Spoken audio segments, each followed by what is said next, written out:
Hey everybody, welcome to Breakfast All Day. It's Alonso, it's Christy. Matt is on sabbatical, but will be joining us in the near future. In the meantime, the news cycle just keeps a going, and we got stuff to talk about.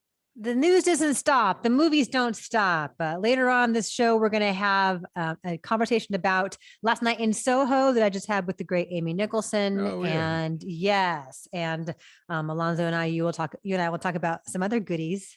We have goodies from the past in store for you guys later on today. But we've got a lot of news. There is so much to talk about in terms of the past week and the developing story of the shooting death of Halyna Hutchins on the set of The Western Rust. Every day there are multiple stories out there with just horror stories from the set and how rushed this production was, how the armorer had a couple different jobs placed upon her. She put out a statement just today saying that she didn't know how the live rounds got in the gun, which seems problematic because, like, isn't that her job? Kinda, yeah. She's blaming the prop master. Like, is the prop master new? But like, she didn't know. Shouldn't she know what ammo is in the gun or not? I mean, there's so many levels of horrible on this story, but like that it's all happening right after the IATSE strike negotiations. Like, if you were to write in a screenplay, the union is concerned about conditions on set, and they've reached some sort of understanding, and then this happens. Like, it's like it's a metaphor, but it's really happening. Like, this is the kind of conditions that aren't safe, that aren't conducive to for people as a working environment. And so clearly, unlike so many school shootings where there's a lot of talk and then nothing happens, I hope that the industry really takes this as their impetus to, like, you know what? There's no need to use these on set. There's no need to there's other ways to get that sound and that smoke and that whatever else you need. The flash. Yes, that doesn't involve these props, which, yes, are they used hundreds of times, a year safely? Sure. Have several now people died from this kind of accident? Yes, they have. And that's too many.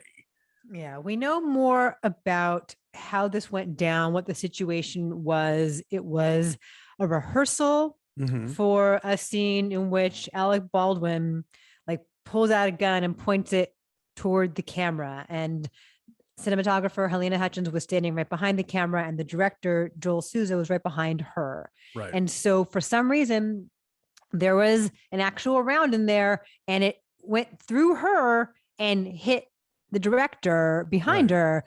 And she was pronounced dead at a hospital in New Mexico soon afterward, and he was treated and released.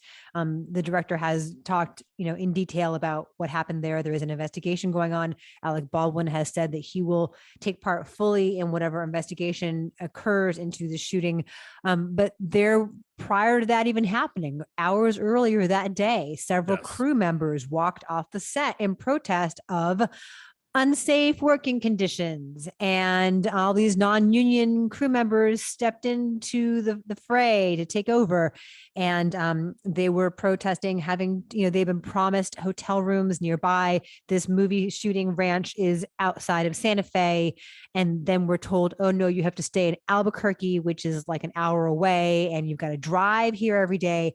So there's a lot that was already, there's a lot of turmoil going on already when this occurred.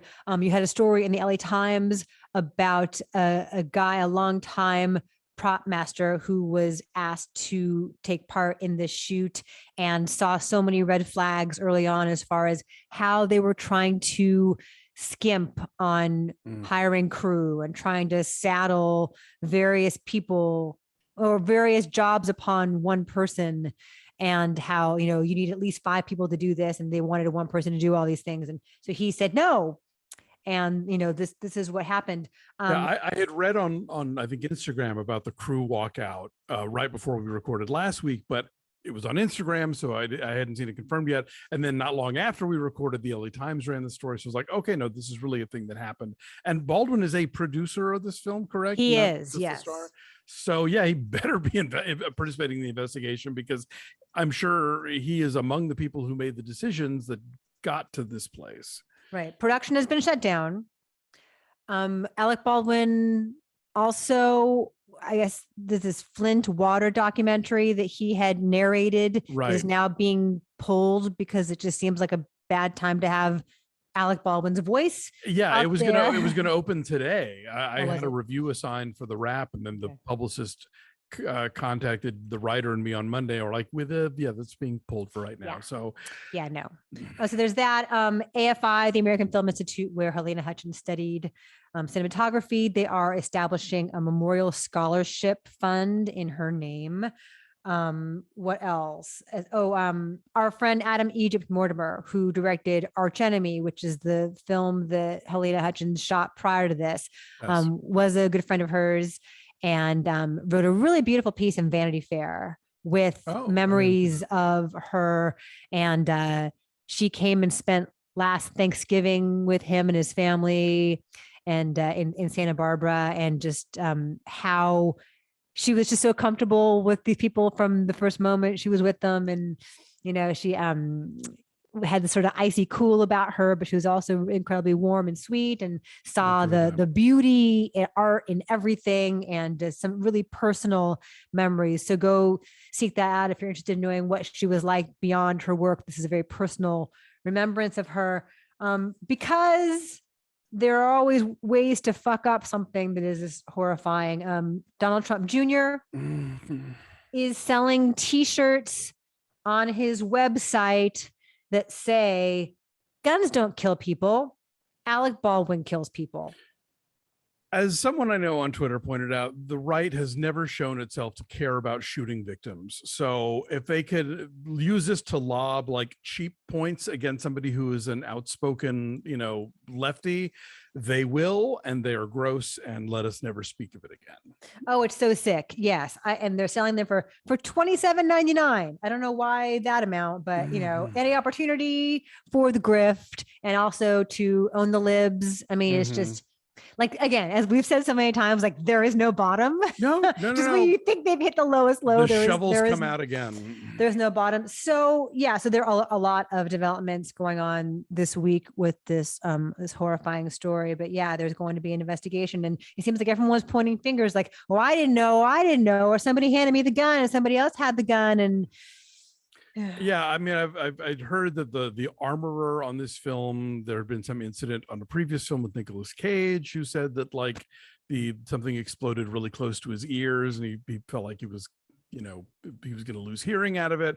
There was reports about like somebody's daughter using that gun for target practice with live ammo that morning. Like there's a lot of stories floating around. So, again, there's going to be an investigation. This is all ideally going to be like spelled out, and while obviously there is no undoing this tragedy, if it leads to changes in modus operandi for film shoots moving forward, that's great. That's lovely that AFI is doing the scholarship in her name.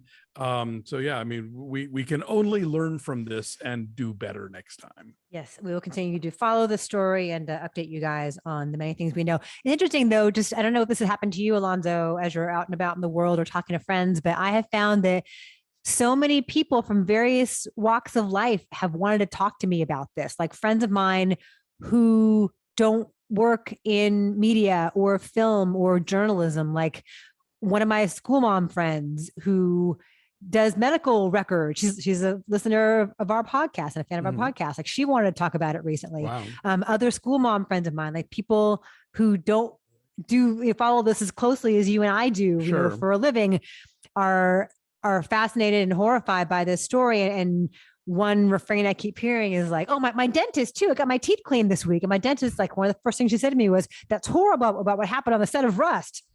Right. But these people who are looking at it from a perspective of that is a child who will never see his mom again. Like his mom went off to work. Sure. And she died. And so it's resonated for various reasons. I bet. Yeah, no, that has been my experience. But I mean, like, I seem to recall a lot more conversation about whatever the movie was where there was that awful thing where the train ran over the PA. And then remember Jen Yamato did that whole long investigative piece about it for the LA Times. This was a few years ago now. But that, but yeah, again, like this is, people think that, oh, if you work in the industry, it's just, constant glamour. And no, for so many people it is like, up before the sun and to bed after midnight, and they really don't treat a lot of their below the line workers well, which is what the IATSE strike was about. And there are genuinely dangerous conditions sometimes when people are trying to cut corners and not follow the rules laid out. So I know that unions like the DGA and SAG have very strict, like these are the hours we work, and after this time it's this much more, and this is how we travel to the set and all that kind of stuff. And so I hope that IATSE is able to step up and get some of those same demands for their own members, because left to the hands of people who are just looking to spend as little money as possible, tragedies like this can occur. Indeed. Moving on, Dave Chappelle, another story we keep following. Mm-hmm. Dave Chappelle has responded to all of the protests at Netflix about his comedy special, and could not have handled it worse. He does continue not to get it. Did you see the tweets or read the phrasing of what he said? I read some of the statement. I was like, no, I can't with this. I saw the headline about like Garrett Morris coming to his defense. I was like, no, yeah. He's like, they can come to me. They can come to me if they have a problem. Like he's summoning them. I will allow them to come to me. Because because when you get rich and famous, you are really accessible to folks, and it's their duty to come and teach you things, which we're going to talk about a lot when we do our recap of the morning show this week. But yeah, this notion of like, yeah, you can come to me so I can explain to you individually why I'm right about everything. Yeah. Pass. I don't think it's about learning. No. Dune 2. Tune. It's coming. And it always was. Dune, D-E-U-X-N-E, I've seen. He is French Canadian, Denis Villeneuve. Yes. I mean, I don't know like how badly it would have had to have done at the box office or on HBO Max for them to go like, yeah, I guess we're not, because certainly there was that moment of like all those sort of post Harry Potter YA adaptations that were sagas that stopped at one movie. But yeah, you're right. They pretty much, this was, Golden Compass, which then became his Dark Materials, was supposed to be the launch of a whole giant, universe. That was supposed to be 3 his Dark Materials movies, and it was not. And the Cirque du Freak and Aragon and a whole bunch of those. But we are getting a Dune 2, and now he's saying he wants to make a Dune 3, and it's like, oh, come on. Well, there's always more spice to mine, I guess. On Arrakis. And it's funny because he put this out as Dune Part 1. So was that just like rolling the dice? The one people always like to cite the example of, remember Remo Williams, The Adventure Begins, and then it never continued. No. So like that's a title where you're really kind of putting it on the line. Yes, but this one will only be out theatrically. Right. Well, believe me, once 2021 is over and whatever deals were made, like studios cannot get back to normal fast enough. I mean, like I'm just seeing the tiniest version of that as being like, hey, I can't get links to movies, which is why I'm not reviewing at least one film a week on this program, But yeah, it is the same sort of bullheaded insistence that like kids should go back to school, even though like, we don't quite have the whole vaccine thing worked out yet, or like all of this stuff. It's so much about, the engine of the economy and the and capitalism in play. And it's like, and if a few people get exposed and die, oh, well, that's the price of doing business. Well, I would argue that getting kids back to school is more than just about the economy. I mean, yes, but I think there was, that played a role that because here's the thing. Part of it was so that the parents don't have to be at home with them all day and they can go back to, making terrible wages in the service industry or whatever, I would argue, as a parent with a child, we're totally getting off topic here, but Yes, I it know, is crucial for a multitude of reasons for my child to be in school every day. Sure. And I'm not attacking you. I'm just saying in general, and yes, maybe by the fall of 2021, they had that lined up. But as you well know, they were itching to do it a lot earlier when they really weren't, when it really wasn't the right time to do it. And the general reopening of the economy, I feel like, has been driven by fiduciary concerns and not by, public health. My kid wears a mask all day. Okay. My kid's getting vaccinated in scant days. Yes, very excited about that. And this weekend is Halloween. And that's a whole other question. I keep hearing like segments on Larry Mantle, like, should kids go trick-or-treating and should they wear masks beneath their masks? And if you're giving out candy, should you wear a mask? And someone was like, should we sanitize all the candy when we bring it home? And it's like, no, because it's an airborne thing. We know this. This is how it travels. We're not boiling our mail anymore. Like, you can eat your Reese's peanut butter pumpkins. I keep seeing parents talking about trunk or treat. Have you gone to this? No. It's apparently a thing where like people like drive to like some big empty parking lot and sort of park in a circle or whatever, and then like they give out they've got candy in the trunk, and kids basically go from like car to car, and so that's sort of less dodgy than being knocking on strangers' doors or whatever. I don't know.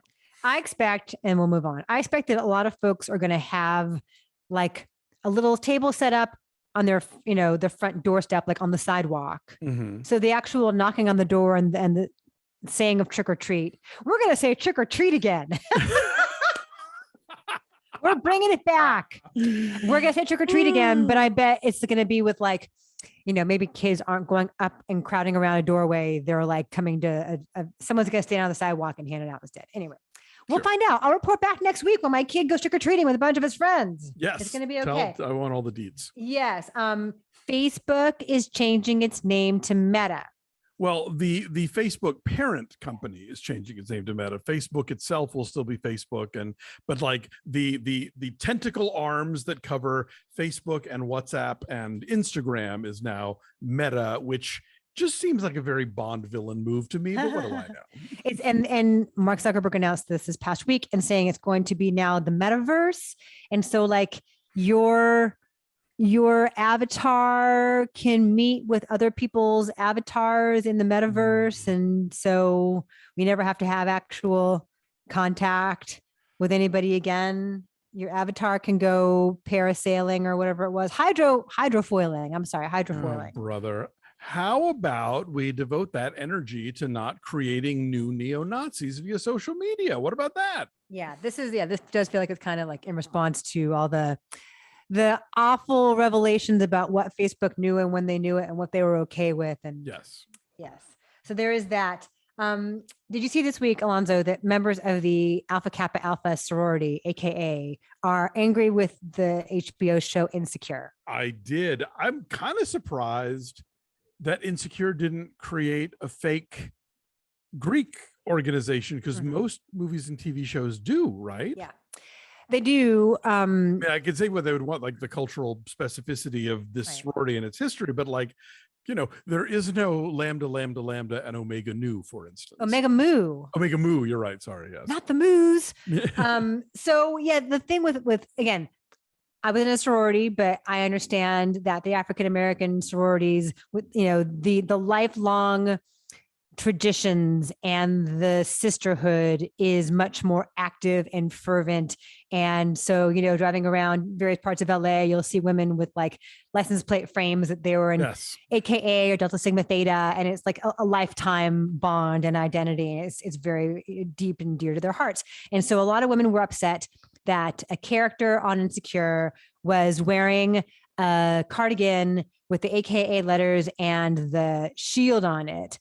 And like, was that okayed by their nationals? I was going to say, I mean, HBO has a clearance and permissions department. Somebody had to sign off on this, right? Yeah. And also, I have not watched a whole lot of Insecure, but I understand that a couple different women on there historically have been identified as members of AKA. So it's not like out of nowhere, Right. oh, they're doing it. Like one character has like a mug on her desk with the letters AKA on it. Oh, okay. And also, I mean, again, I don't understand this totally because it's different from my sorority tradition, but like the women weren't being depicted in a negative light in any way. It's just, it's part of their identity as far as, you know, being professional women out in the world. And Sure. it's not like, oh, like they're, you know, Axe drunk, murderers. drunk sorority girls. Like we as a people are so often depicted negatively.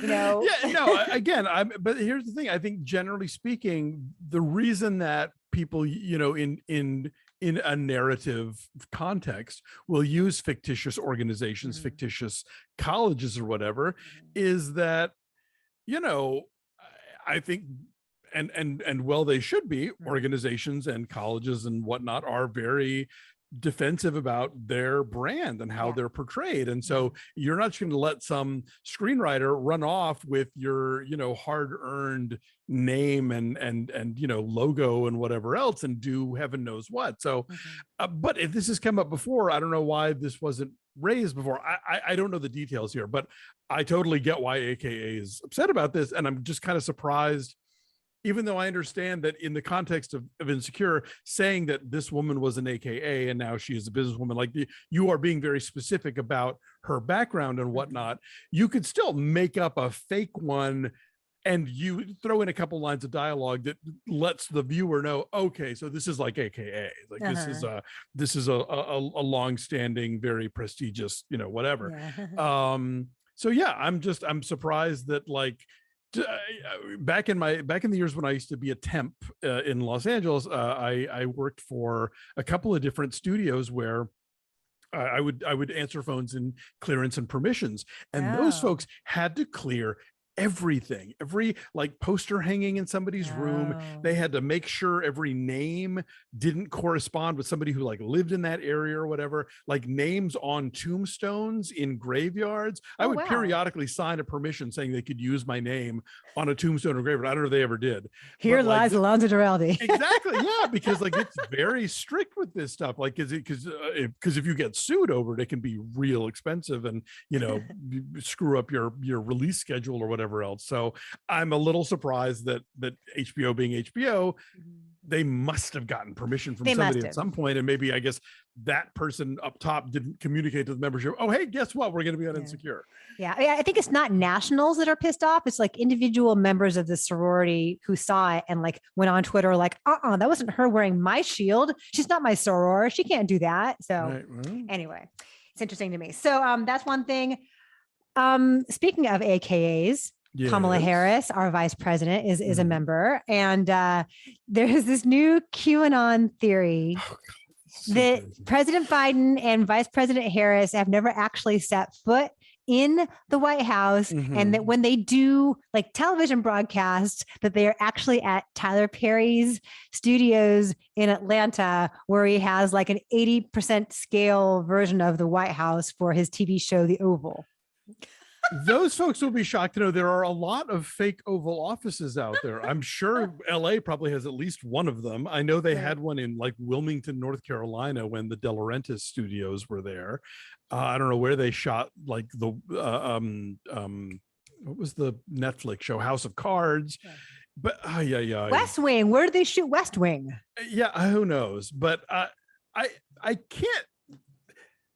Q goes so nutball with this stuff. I can't even like I can't empathize that, like, oh well, I guess if you think that XY, then that this is like, okay, sure, yes, they're in Atlanta on the Tyler Perry lot, and then who's in the actual White House? Or I mean, like, it's empty, waiting for Trump's glorious return.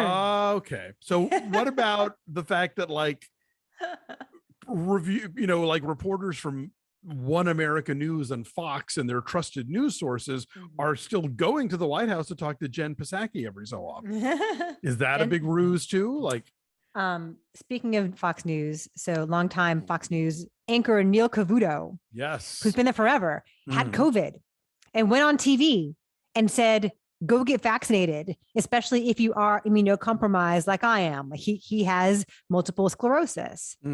And so he has said, like, it's especially if you have a condition like this, you really should. And so he was saying that because he had been vaccinated, that he's got to be in his 60s, but he came out on the other end of it okay. Yeah. Because he's vaccinated. So kind of a bold move. Clearly all of their talent, like a long time ago, got vaccinated in order to enter that building. To be in the building. Exactly. Yeah. So I'm sure then Fox viewers lined up en masse nationwide to get vaccinations because they'd finally gotten the green light. Because Cavuto said so. Yeah. Mitt Romney dressed as Ted Lasso for Halloween and got some shit for it. Did you see it? Yes.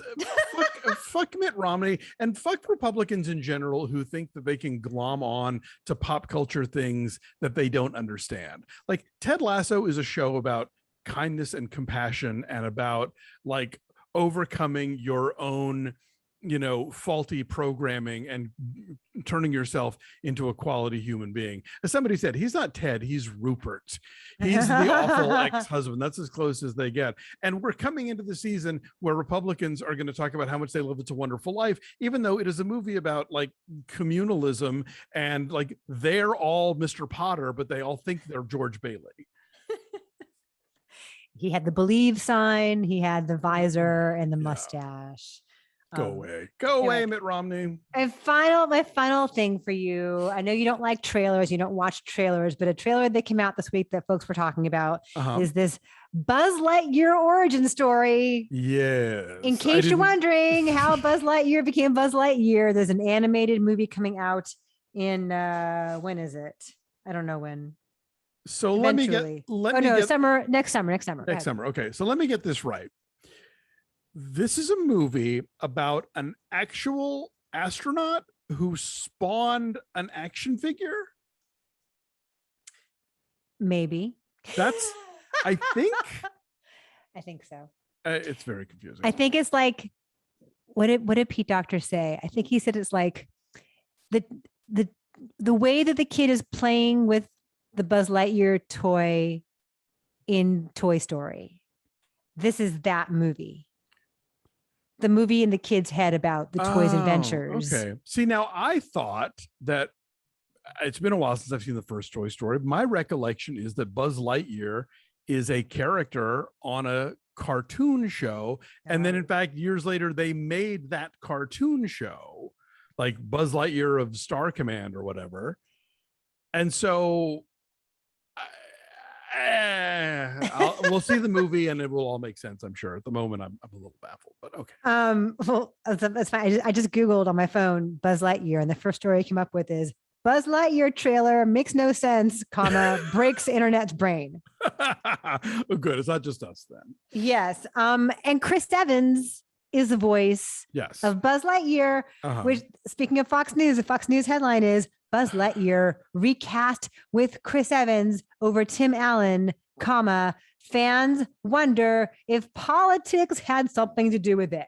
I would argue it's because Chris Evans sounds younger. This is like he's a younger version of Buzz Lightyear. Yeah, this is not like the Logan version of Buzz Lightyear. This is supposed to be ostensibly either a prequel or about somebody who is younger than Tim Allen is. So like everybody calm down. Wikipedia says that Buzz Lightyear is a fictional character in the Toy Story franchise. He's a toy space ranger superhero. So this is like, if the toy had a career prior to being stuck in the kid's room.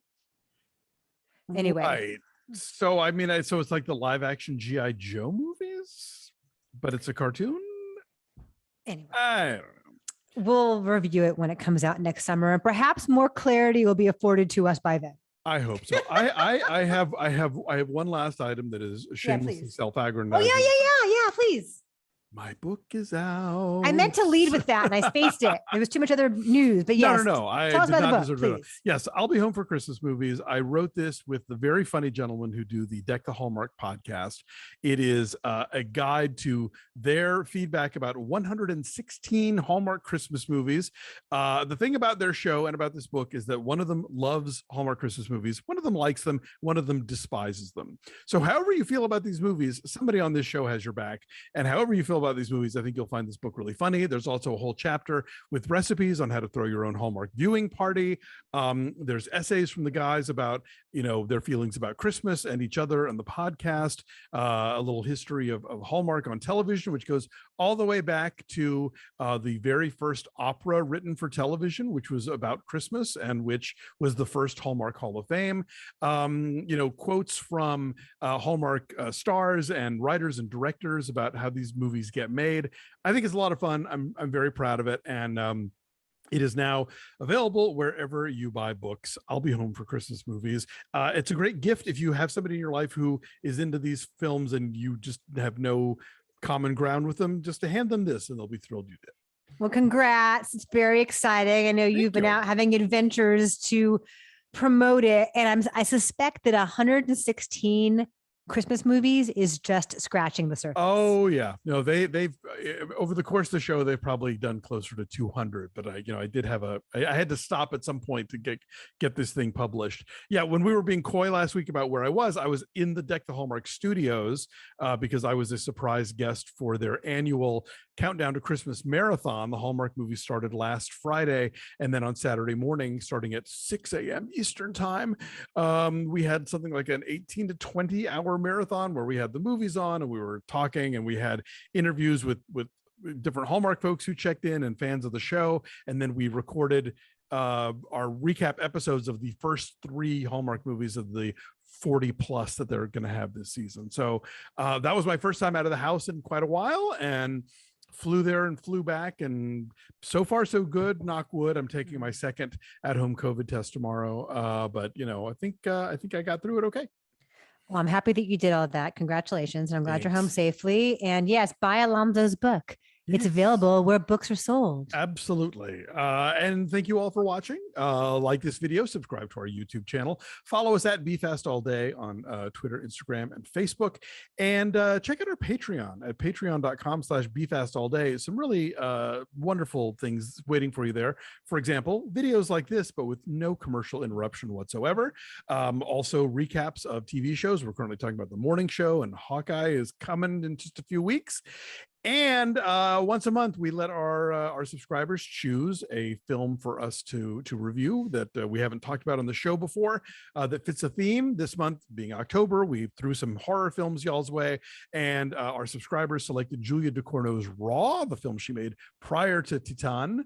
It is currently streaming on Netflix, and Christy and I will be discussing it exclusively for our subscribers. So please become one at patreon.com/BeFastAllDay. Have a good week, everybody. Take care of yourselves and each other. We'll see you next time. Bye.